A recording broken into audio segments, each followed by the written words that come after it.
Good morning, folks. Welcome to the live stream of NIO Day 2021. A few technical issues getting set up first off, but we're back.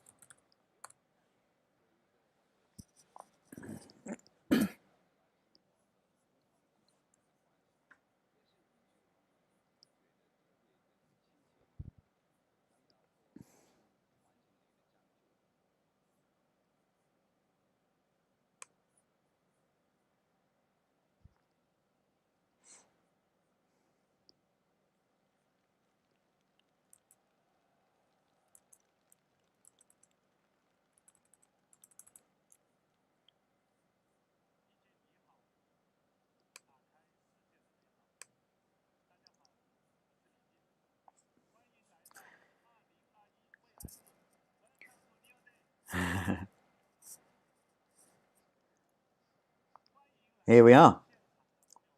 William Lee introducing NIO Day. He's the founder of NIO.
There we go. I think that's a bit better.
$440,000 charges available. That's quite a sizable amount.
Ah,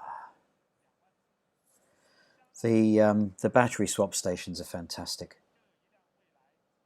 They announced upgrading them to 2.0 last year, and that meant they could do, was it 13? I think they had 13, yeah, 13 power packs, and it meant they could do 312 swaps a day.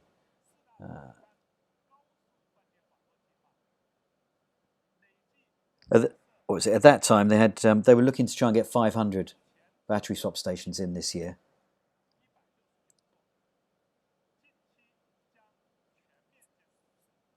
Definitely expanding, isn't it?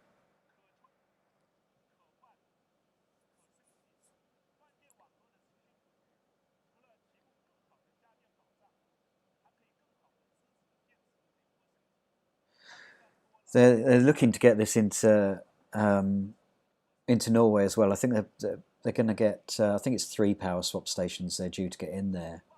It's one of the things that they really need to sort of up the speed of the output of those into any region that they're going to.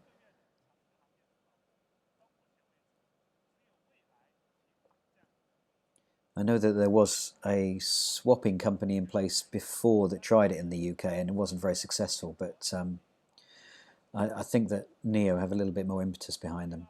I think they stand more chance of actually getting it in place.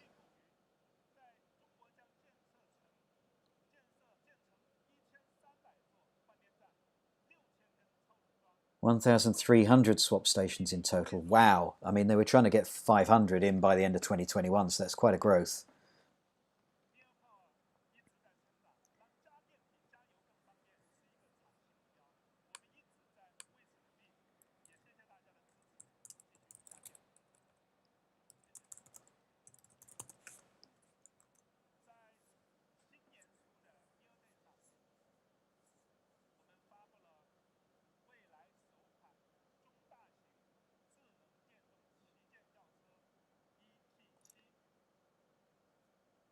Yeah. Now, last year they announced, what was it, the ET7, which they were taking early orders on, but it's not due for delivery until early next year. There we go. That's what they announced last year. So I'd imagine that's going to be delivered early 2022. And I think that's the second model that's going to be going into Norway, if I remember rightly. I think it's the ES8 they're starting with in Norway, and it's the ET7 that's going to be the next one going in there. Sort of the one they were comparing to the Tesla Model S. I mean, the 1,000-kilometer range with the 150 kilowatt hour battery is just phenomenal. So what's that? 621 miles. Huge. And the great thing about their battery options when you're purchasing a car is, as well as buying it with the battery itself, you can rent the battery, so it makes the price of getting the car in the first place a lot more affordable, and then you just rent the battery, and so you can upgrade the size of battery you have depending on the sort of journey that you've got coming up. So if you've got a long journey or a couple of long journeys, um, then you can always upgrade for a period of time for a longer battery, and then once you've done those, you can downgrade to a cheaper, smaller battery, which just seems fantastic.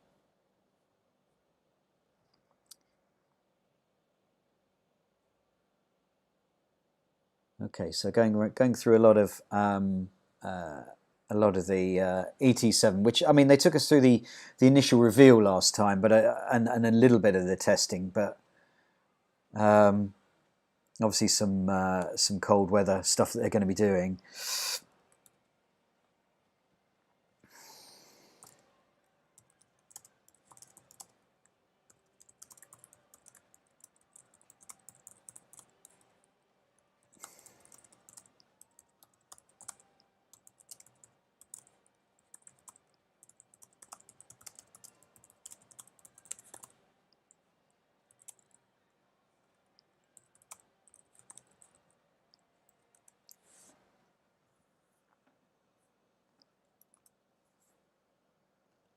Looks pretty cold there.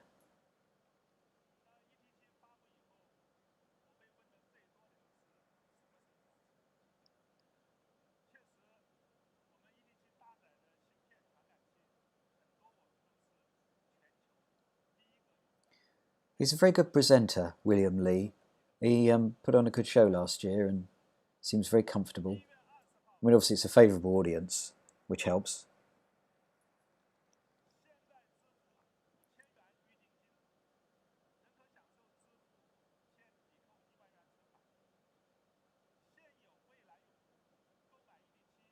Okay.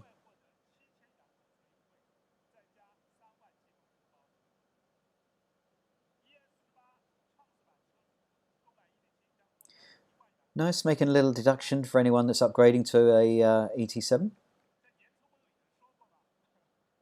I mean, they had already gone and announced this and about taking pre-orders during the last year, but I don't think they've been helped by the global chip shortage, so it's kind of delayed that a little bit. Ah, okay, so they've actually got a fixed date for deliveries, March 28th. I mean, that's deliveries in China, obviously. There's no confirmed date as yet for the Norway release. Here we go, release of the new model. AT5. There's no surprises here because it's been largely speculated as to what it's going to be. They do like putting on a little bit of a show.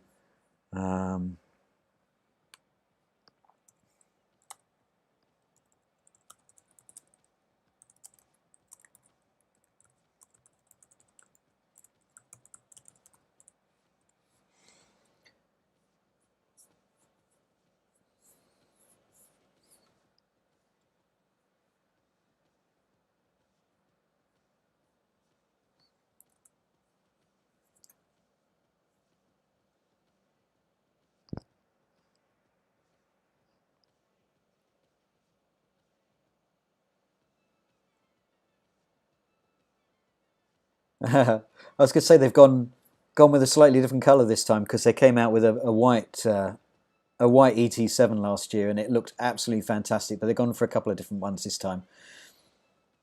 A white and is it a bluey grey?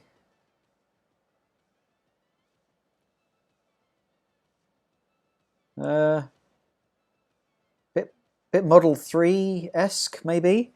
I mean they naturally get compared to the Teslas over time. So, I mean, the ET7 was compared to the Model S. The ES8 was compared to the Model X. The ES6 was compared to the Model Y. And so this may be compared to the Model 3, perhaps?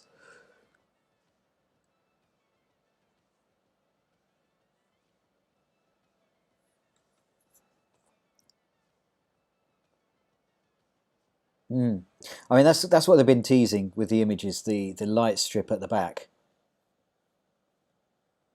It's good that it's a nice nice strip of lights. I do like it when they've got really visible rear lights. I hate it when I see cars on the road that are sort of pandering to design and not having really clear lights, indicators, that kind of thing.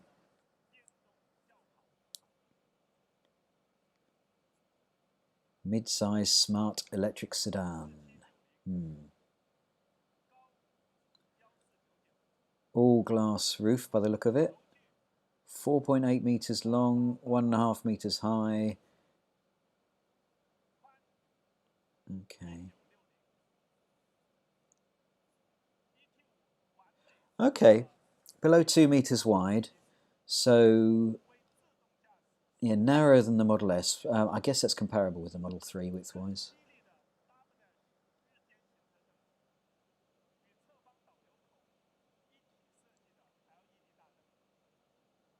Nice, liking the look of that one. They're not the biggest of headlights on there.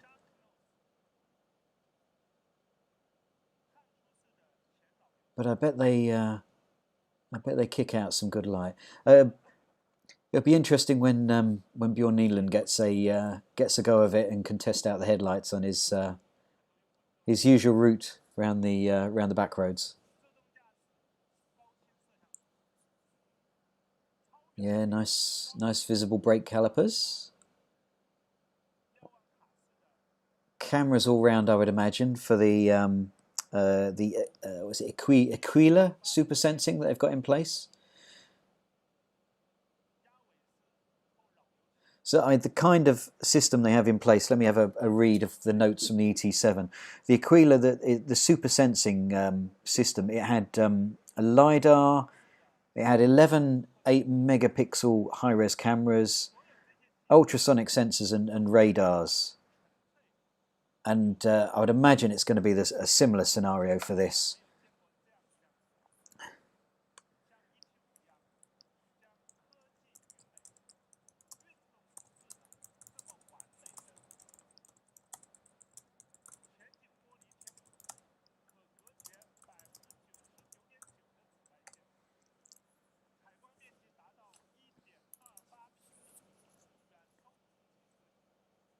Yeah, they all seem to like going for that big skylight. All glass roof. Nice.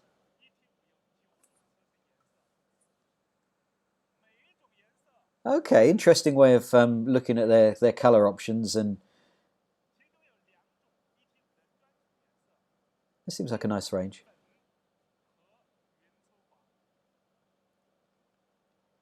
Not sure about the creamy yellow one.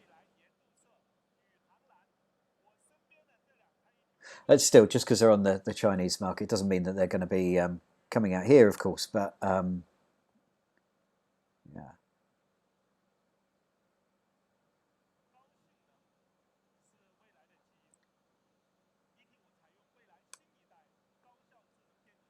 Okay, here we go with performance. I mean, generally they're sort of below 5 seconds, 0 to 60. I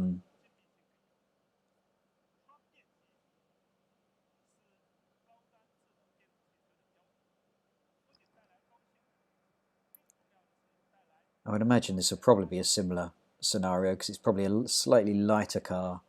So I'd imagine it's maybe coming in around about the 4.7 seconds, 0 to 60 maybe.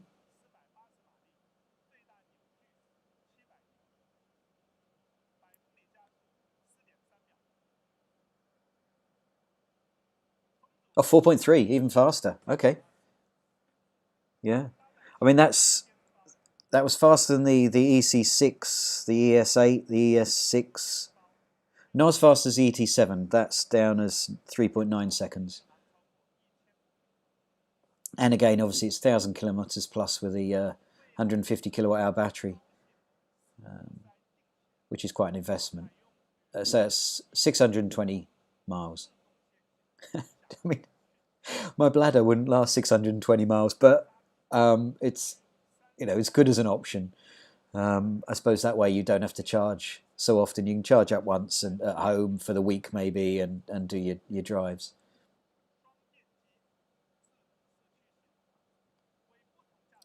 They always make a really big thing about the braking capacity. I've noticed that when they've done their presentations.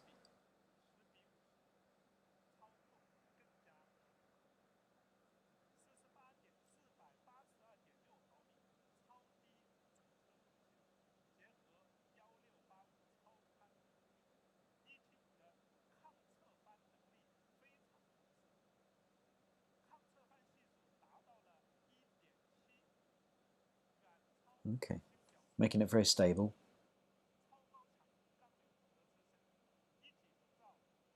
Okay, so they're claiming it's ahead of 5-star NCAP. Okay, they're really setting a stall out for safety there.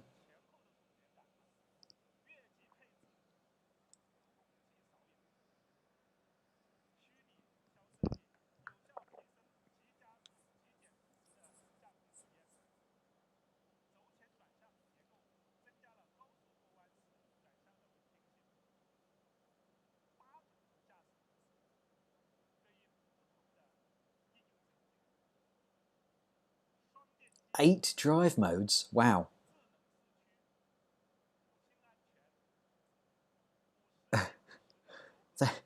That might be a few too many drive modes, in all honesty.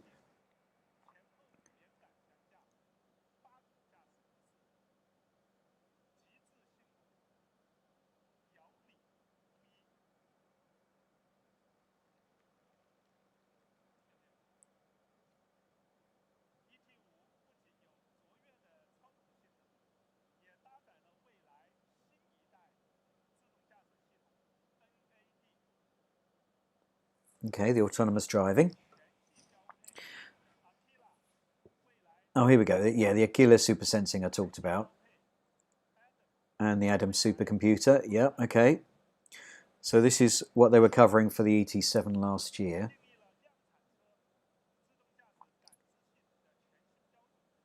Let's see whether they've increased the provision.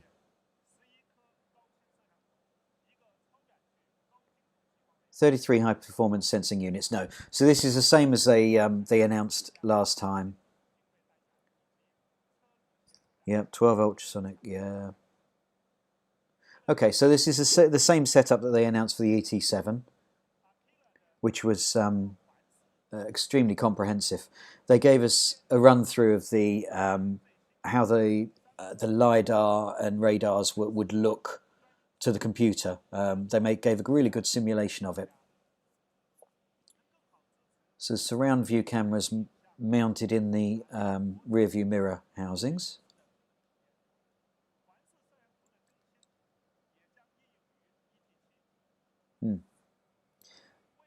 Parking assist, as you would expect with a car at this level.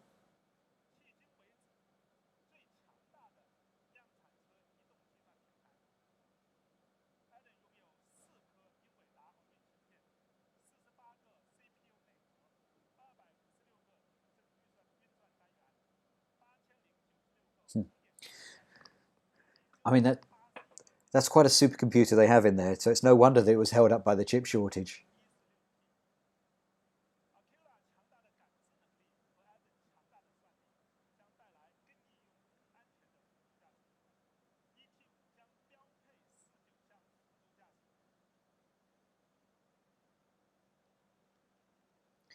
Okay, so I mean, William is covering a lot of the stuff that was covered with the ET7. So basically, the ET5 is having all of the same kind of safety features. It's going to be just as advanced as the ET7.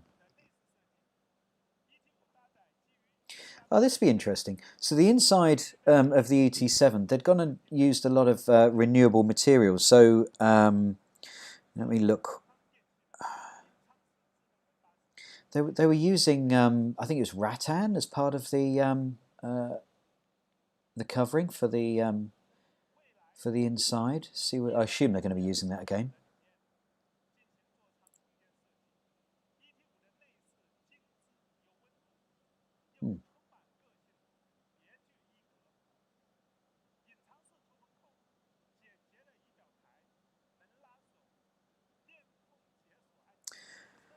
Yeah, so it's not over fussy. They've got that central screen. They've got the Nomi unit in the middle of the dash. So that's their sort of faced personality bot for inside. Well, whilst they're trying to give it a bit of a personality, I can imagine it could get a little bit annoying on occasion if it doesn't understand what you're saying.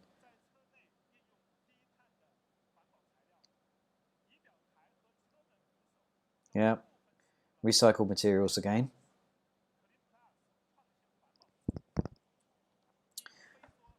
Right, yeah, the sustainable fabric.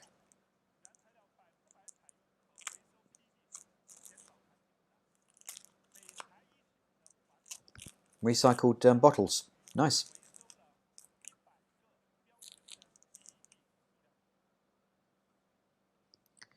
100 bottles recycled. Wow.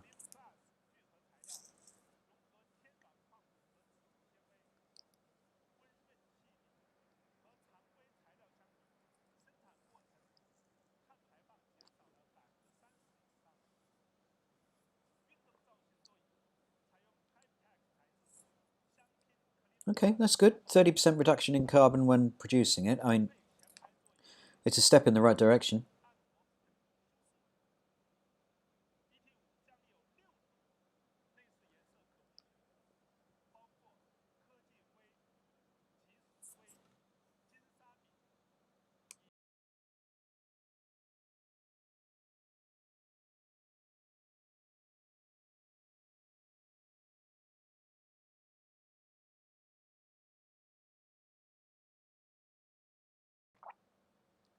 Wow, the the audience liked the purple colour, but I'm not sure why, but they kind of like that one. Bit exciting for a bit of purple.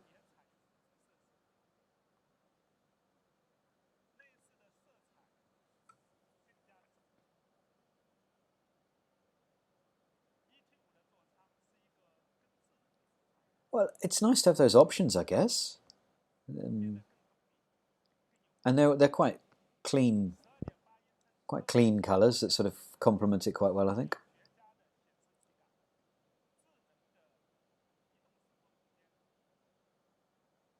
As with all of these things, really, you've got to kind of consider the resale value of the car, and if you go for something that's maybe a little bit quirky, you're you're reducing your chances of being able to sell it on for as much money.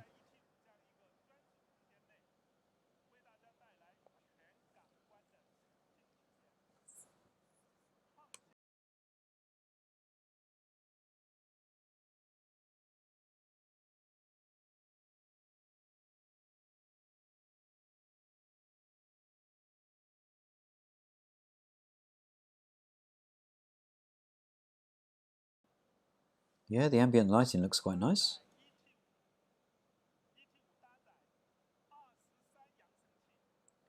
Speaker covers that dance to the music. That doesn't sound like a major thing. It sounds like you got a bit of a rattle going on with the speaker covers. I'm not sure that's I'm not sure that's a great thing.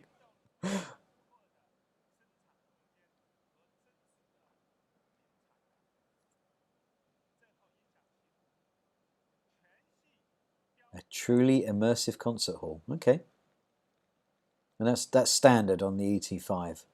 Nice.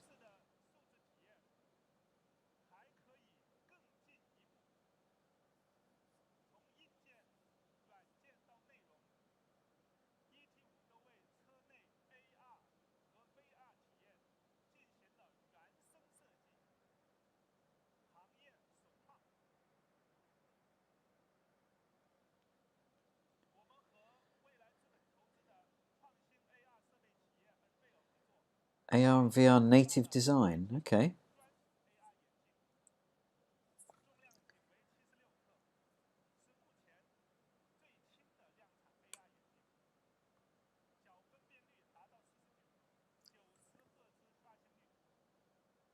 Augmented reality glasses.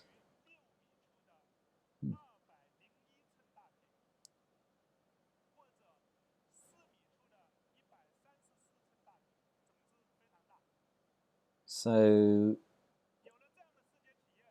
what's the plan with these?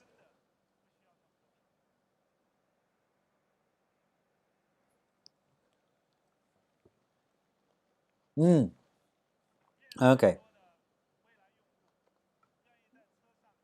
So, augmented reality glasses for passengers in the car rather than having screens. Okay.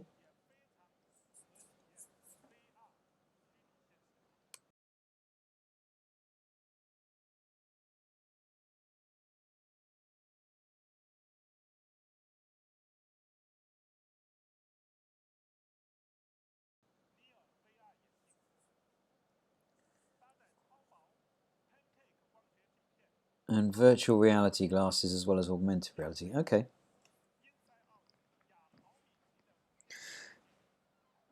So, I mean, this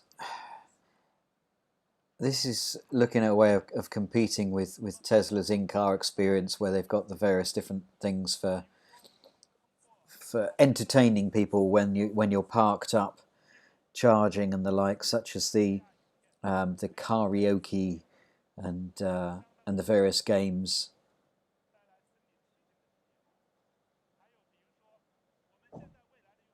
Yeah, I can see this being really useful.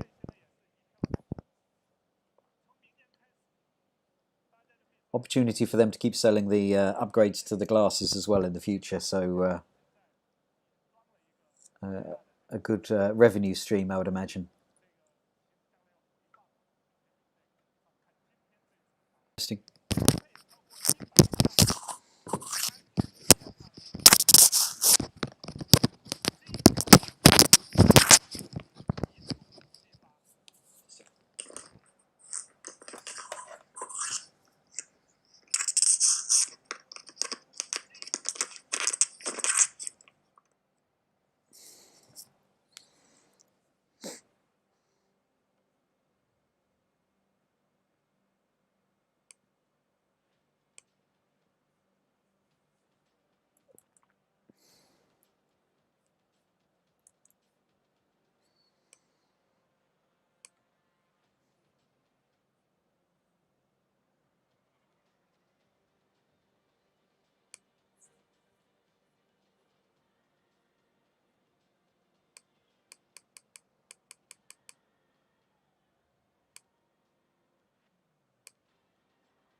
Now it's time for Alan Walker.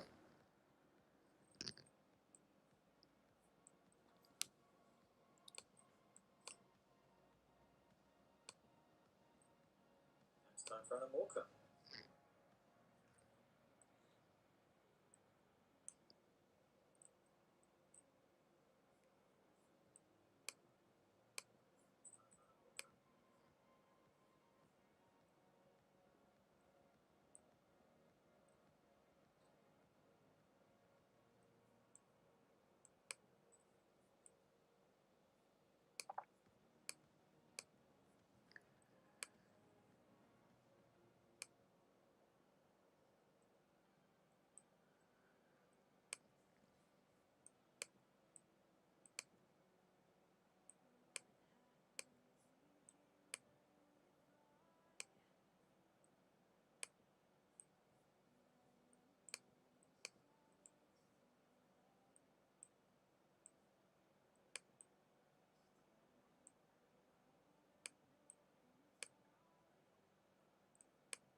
Met the man on the moon, apparently.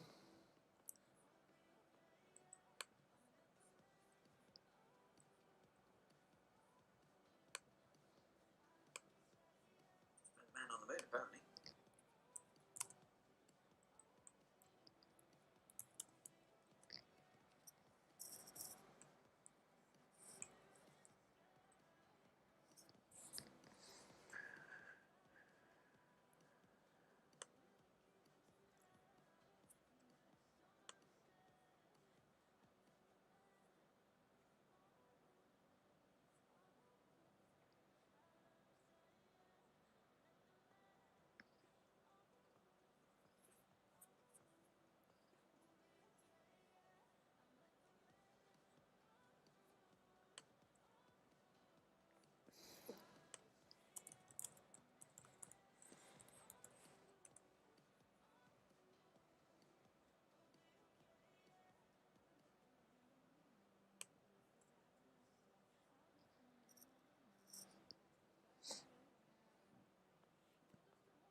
用户顾问团、用户志愿者、所有现场的用户朋友们，还有所有收看直播的朋友们，谢谢你们，我们明年见。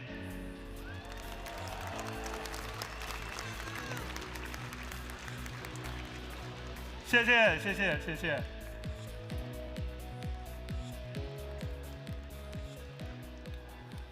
太棒了！我们也请那个用户顾问团，还有我们的一部分的志愿者上台来一起合影啊。Hello。来了吗？在哪边？你好。啊，在这边。 There we go with a few technical things. Finally, towards the end, managed to get the sound working.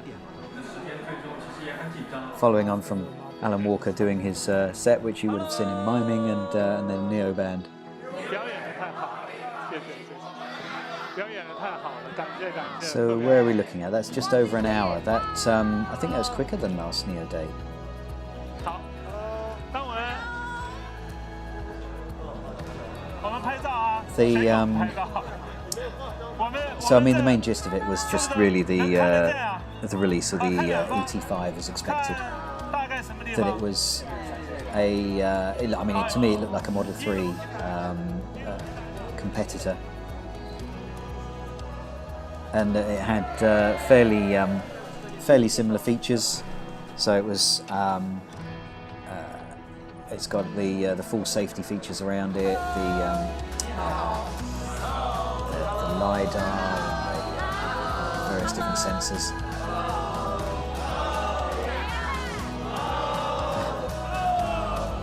And they're kind of going through the ending piece now. Interesting.